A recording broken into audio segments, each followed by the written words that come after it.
Compte tenu le résultat, Ulysse, moi je peux vous dire ma propre avis, mon propre volonté, c'est continuer jusqu'à la frontière polonaise. Odessa, avec légion étrangère, on sera ravis. Donc l'idée du président Macron d'envoyer légion étrangère à Odessa, c'est génial.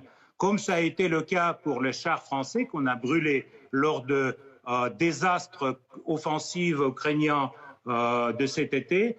Le problème, c'est que vous sentez que vous êtes en train de perdre cette guerre et vous êtes en panique en cherchant une solution. Pour les Français, le rhétorique de Macron sur l'envoi des légions étrangères à Odessa, ça a le prix aussi, parce que quand ils vont revenir en cercueil couvert par le tricolore, je ne crois pas que les Français seront contents. Attendez, Piotr Tolstoï, vous faites référence aux propos du président de la République sur la possibilité d'envoyer des troupes au sol, même si, dit-il, il ne le souhaite pas et il ne sera pas à l'initiative.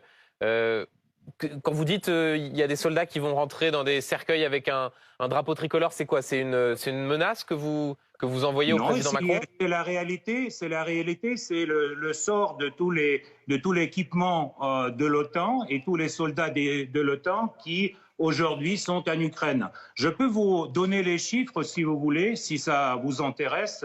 Je ne sais pas, que le dernier temps, en Ukraine, il y avait en général, durant ces 2 ans, 13 000 mercenaires, dont 356 Français et dont 147 ont été tués.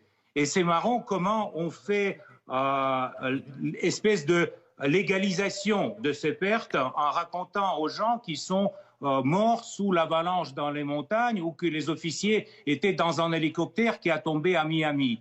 Donc ça, c'est ce qui se passe aujourd'hui en Ukraine. Nous sommes bien au courant de la participation étrangère. Ça nous ne fait pas peur, donc ça peut-être excite un peu l'opinion publique en France, mais ça va terminer par les cercueils à Orly, et je crois que pas Macron qui va les accueillir là-bas dans l'aéroport.